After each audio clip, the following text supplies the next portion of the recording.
ఇక పవన్ గౌడ్ గారితో మాట్లాడదాం. ముందుగా బీఆర్ఎస్ నాయకురాలు ఏం చెప్తారు ఈ అంశంలో? మరి కేసీఆర్ నీళ్ల కోసం ఉద్యమం చేసే కార్యాచరణ రూపొందిస్తున్నట్టు తెలుస్తోంది. సో పవన్ గౌడ్ గారు నమస్తే అండి. చెప్పండి మేడం, ఎలా చూస్తారు? ఇప్పుడు చూశారు కదా, రేవంత్ రెడ్డి ఏమంటున్నారు, చంద్రబాబు ఏమంటున్నారు, ఇద్దరు గురు శిష్యులు.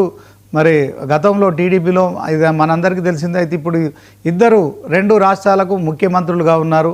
సో నీళ్ల వివాదం అయితే మరి వీళ్ళిద్దరి సఖ్యత కారణంగా చెప్పండి పవన్ గారు. ముందుగా 99 టీవీ యాజమాన్యానికి మరియు దాంట్లో పనిచేస్తున్న ఉద్యోగులకు ప్రతి ఒక్కరికి శుభాకాంక్షలు తెలియజేస్తున్నా.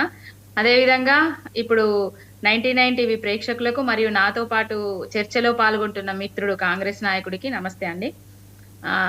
ఏం చెప్పినా ఏం చేసినా చెప్పుకుంటే చెరిగిపోని చరిత్ర నీళ్ళ చరిత్ర అనేది ఇప్పటి నుంచి కాదు. మన నీళ్లు, మన నిధులు, మన నియామకాల కోసమే తెలంగాణ రాష్ట్రం ఏర్పాటు చేసుకున్నాం. 2002 నవంబర్ 25 నుంచి మొదలు పెడితే 2003 జనవరి 6 వరకు 41 రోజులు నీళ్ల గురించి ఉద్యమించిండ్రు. పరేడ్ గ్రౌండ్ సాక్షిగా బాపు కేసీఆర్ గారు తెలంగాణ రాకముందే. తర్వాత నీళ్లు మీక కన్నీళ్లు మాక అంటూ ప్రశ్నిస్తూ గర్జిస్తూ ఆ పరేడ్ గ్రౌండ్ సాక్షిగా నీళ్ల సోయి తెలంగాణ ప్రజలకు తీసుకొచ్చిండ్రు బాపు కేసీఆర్ గారు. ఇంకొకటి, ఆనాడు సమైక్య పాలనలో బొంబాయి, దుబాయి, బొగ్గుబాయి అన్నట్టుగా ఉండే వలసల ప్రాంతంగా పేరుండే పాలమూరు కానివ్వండి, మా జగిత్యాల వాసులు కానివ్వండి, మా నిజామాబాద్, మా కోరుట్ల వీళ్ళందరూ కలిసి దుబాయ్కి వలసలు పోయేటోళ్ళు. కానీ 2014 తర్వాత తెలంగాణ ముఖ చిత్రం మారి కాళేశ్వరం ప్రాజెక్టు కట్టడం వల్ల ప్రతి ఎకరానికి నీళ్లు అందించిండ్రు బాపు కేసీఆర్ గారు. పాలమూరు రంగారెడ్డి అక్కడ కట్టిండ్రు, కాళేశ్వరం ప్రాజెక్ట్ ఇక్కడ కట్టిండ్రు. కానీ ఇప్పుడు అధికారంలోకి వచ్చిన కాంగ్రెస్ ఏం చేస్తుందంటే పాలమూరును పడావు పెట్టింది, కాళేశ్వరంను కూలేశ్వరం చేసింది. ఇప్పుడు ఏమంటున్నారంటే ఆయన ఇద్దరు కలిసి ఓటుకు నోటు దోస్తాన్లు ఉన్నారు. ప్లస్ రాజకీయంగా ఎదిగిందే చంద్రబాబు శిష్యుడు లెక్క రేవంత్ రెడ్డి అనేసి గురు దక్షిణ కింద పాలమూరు ప్రాజెక్టును గురువుకు అప్పజెప్పేసిండ్రు. ఈ గోదావరి జలాలను, బనకచెర్ల జలాలను తీసుకుపోయి గురువుకే దక్షిణగా ఇస్తున్నారు. ఇక తెలంగాణ ప్రజలకు, తెలంగాణ ప్రయోజనాలకు, తెలంగాణ రైతులకు సున్నం పెట్టే పరిస్థితిలో ఉన్నాడు రేవంత్ రెడ్డి అనేటైన.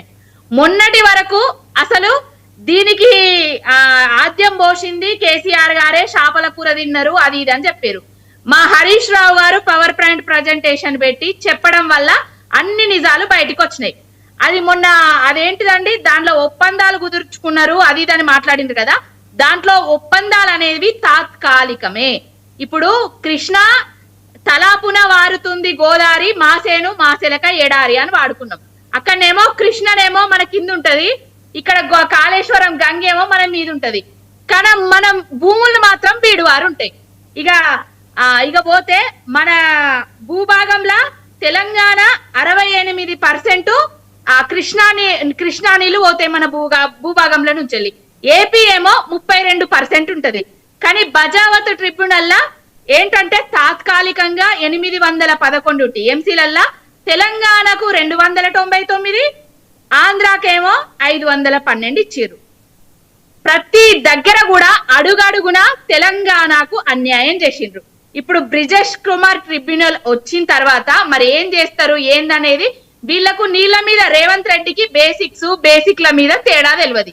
అసలు ఏ క్యూసెక్కుల ఎక్కడో ఏమున్నది అనేది ఆయనకు అవగాహన లేదు. ఇక ఉత్తమ్ కుమార్ రెడ్డి అనేటైనే నల్లగొండ ప్రజల నీటి కష్టాలు తెలిసి కూడా ఆ నీళ్లను, ఆ పాలమూరు అవన్నిటిని ఏం చేస్తున్నాడో మనందరికీ తెలుసు. 45 టీఎంసీలకే వాళ్ళే మొన్న లేఖలు రాయడం కూడా జరిగింది. ఇంకొకటి ఏంటంటే ప్రతి దాంట్లో కేసీఆర్ గారిని నిందించడం బంద్ చేసి అసలు మన నీళ్లు మనకి ఏ విధంగా తీసుకొచ్చుకోవాలి అనే దాన్ని దృష్టిలో పెట్టుకొని పనిచేయాలని కోరుకుంటాను.